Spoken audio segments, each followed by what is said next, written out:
Hey guys, JC Smith here.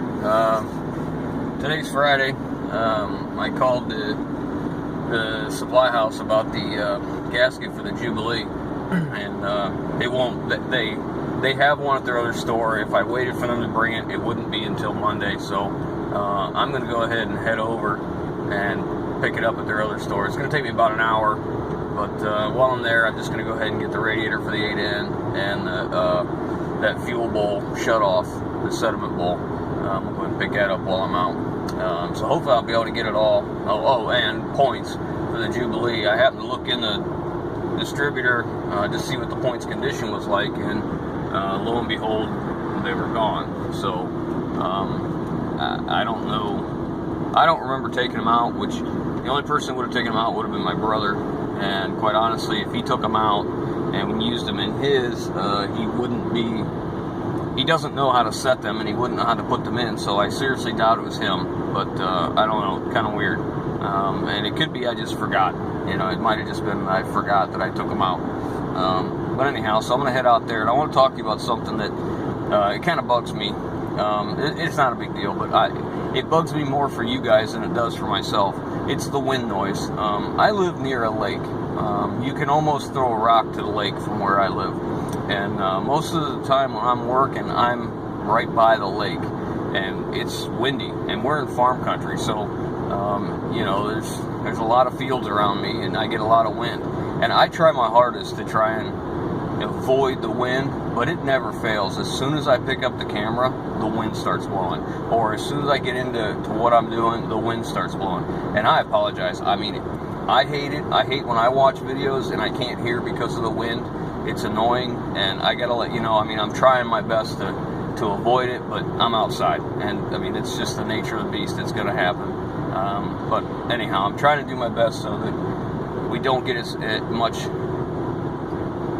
wind noise, but it is what it is. So that being said, I'm gonna head up here. I'm gonna grab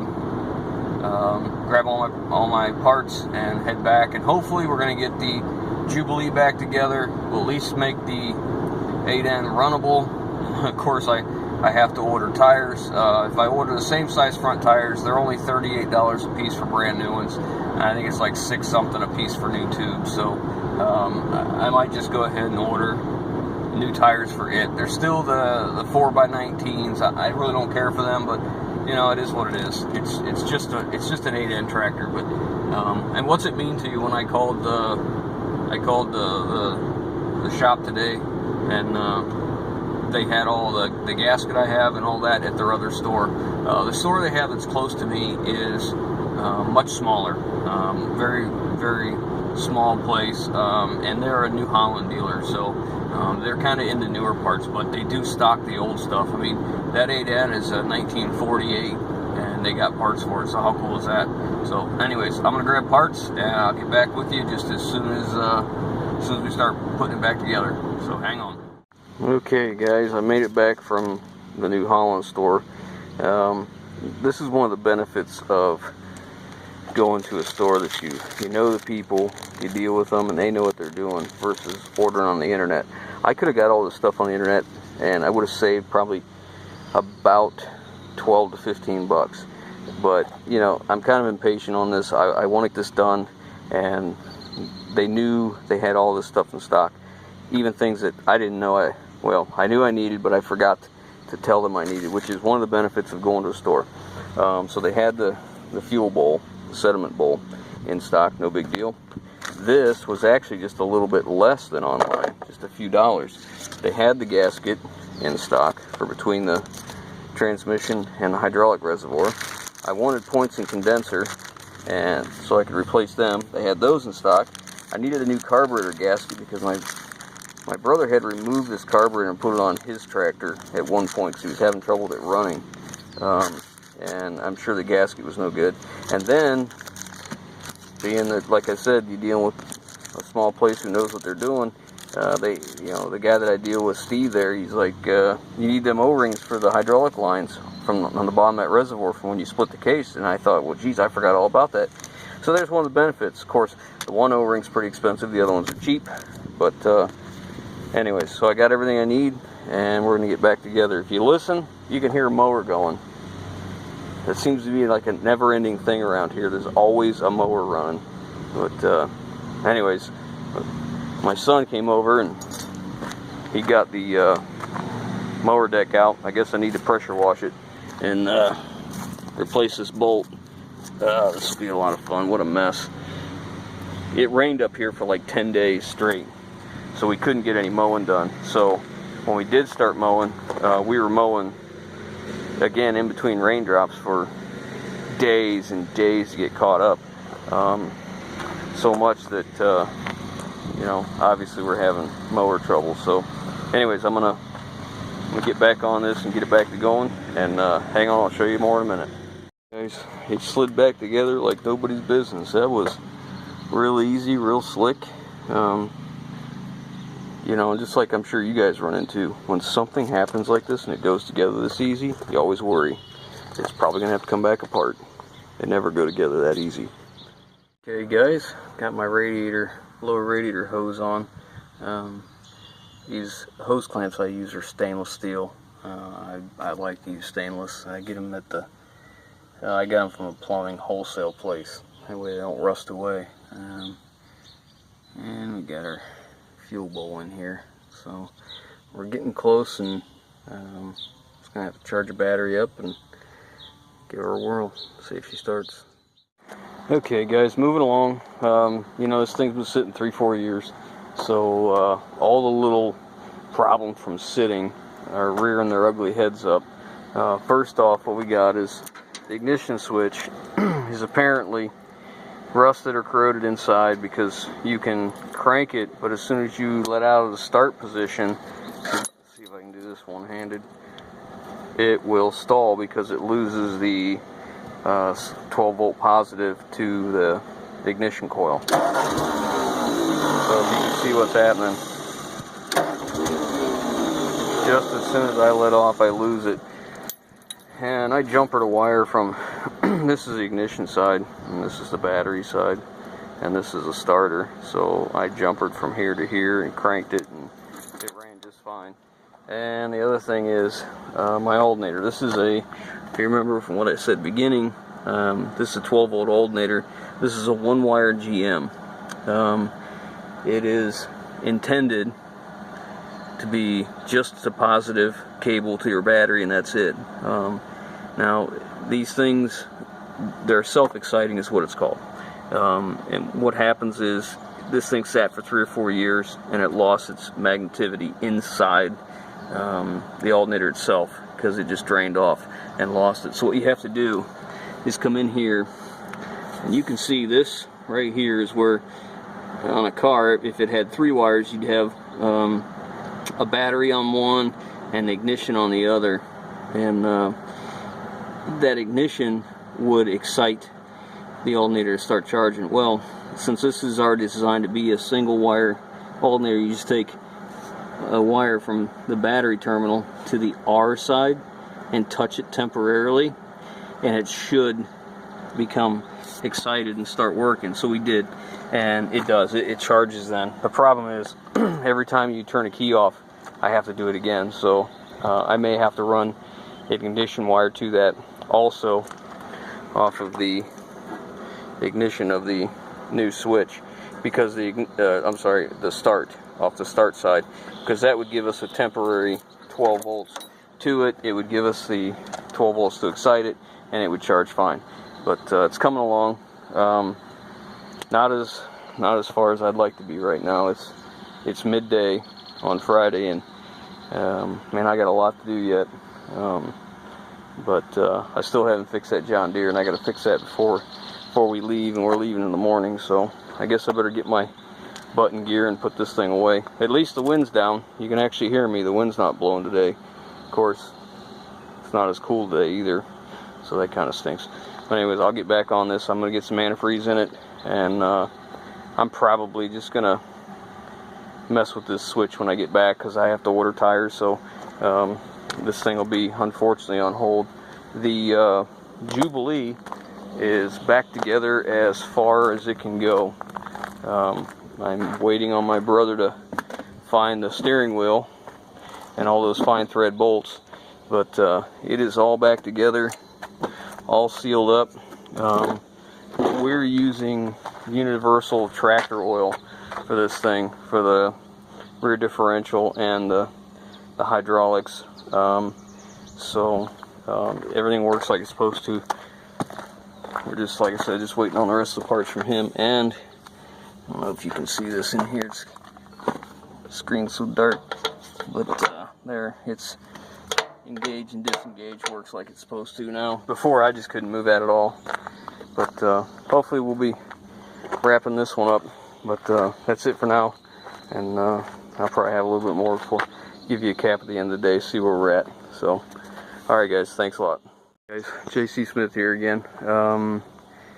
I've done all I can do on the 8N and the Jubilee, waiting on parts, so I moved on to this one. I don't want to waste any time. My wife was mowing, trying to get everything handled, her and my daughter both, and she went around the corner on a lap, and the tractor wouldn't turn as far one way than it would the other. Then she could hear a clicking noise, and you know, when she told me that, I figured it was the steering gear stripped out, and she was just going to finish the lap and then come on back. But in the middle of that lap, that's when this 5/16 bolt, this is a tensioner for the mower deck. I've replaced that thing twice now. I don't know why it's a 5/16 bolt. You know, the idlers, all the other idlers are probably 10 millimeter, but you know, at least minimum 3/8. The spindles are bigger than that, you know, and it all tensions on one 5/16 bolt. I don't have time to cut that apart and make it something better. I'm sure that when it breaks next time, because it will, I'll deal with it then. So anyways, so we're back onto the John Deere. This is an LA 175. This thing's a 2010. So anyway, so what happened is the steering gear in here, you know, they strip out. You can see how much material's missing on the gear right there. And the actual, what they call the half moon steer plate is, I mean, it's sharp. It's real sharp. So let me see if I can get a better view of that. You see how pointed they are? So what happened is, on this side, they just completely are folded over and stripped out. I've replaced these before on another tractor. Never on this one. This one's got 220 hours of mowing on it now. You know, imagine if they would have made this thicker to where it used more of this part of the gear and not just so centrally located here.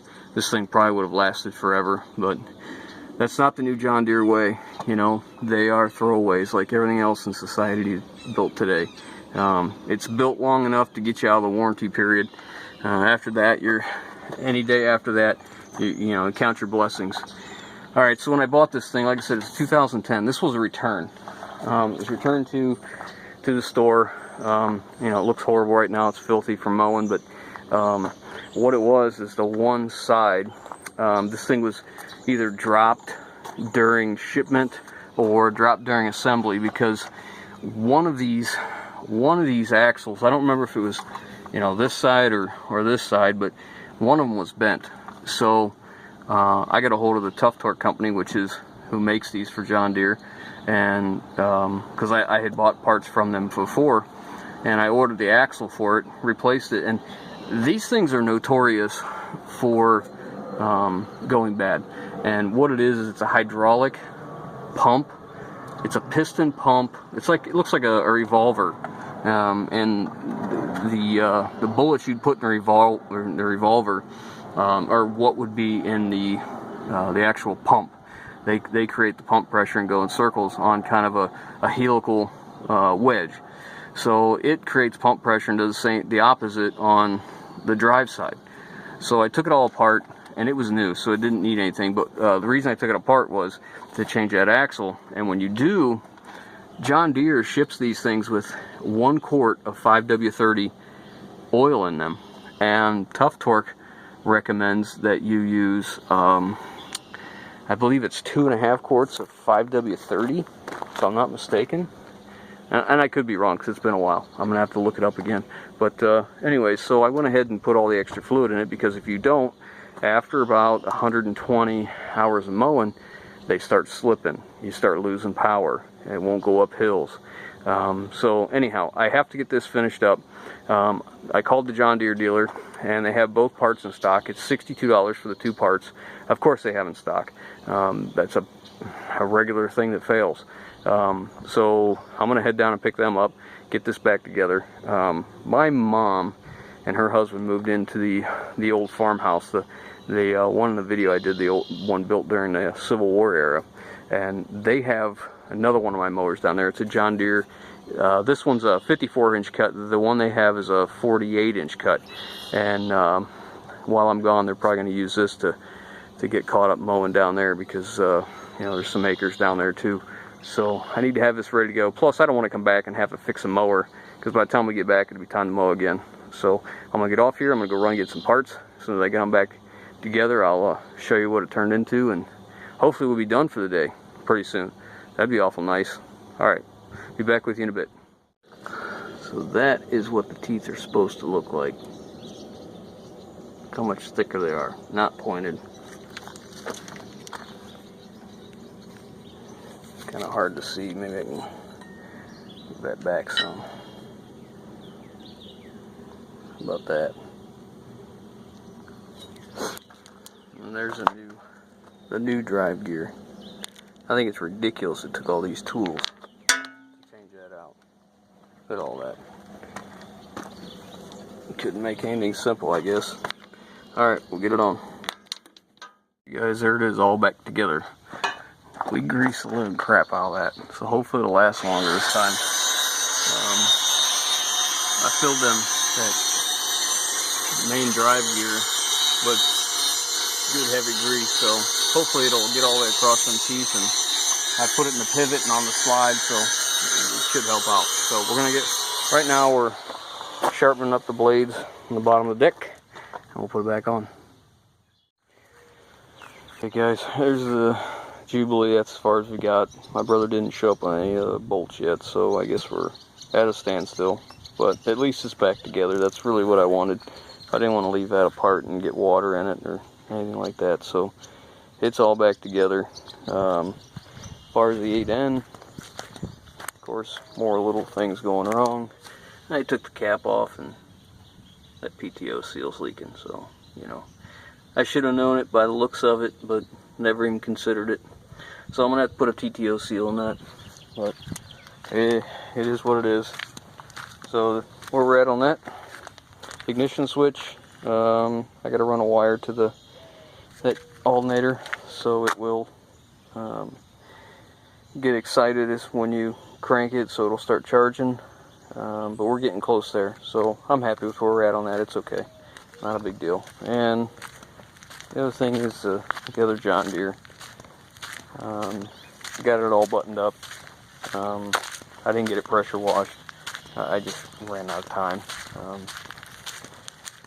I've got a bunch of paperwork I got to do, and I got to get some things together to leave in the morning. We're leaving at 5 in the morning, so it's getting down to the wire here, but I'll have to pressure wash it when I get back. But it's all done. It's all back together. Everything works like it's supposed to again for a while. So that's that one. And yeah, my wife just told me that, well, actually she told me before, but I forgot. This is our old LT 155.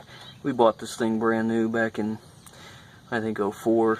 And you see out down there on the deck where those slides are on the front, that's what's supposed to hold the deck forward.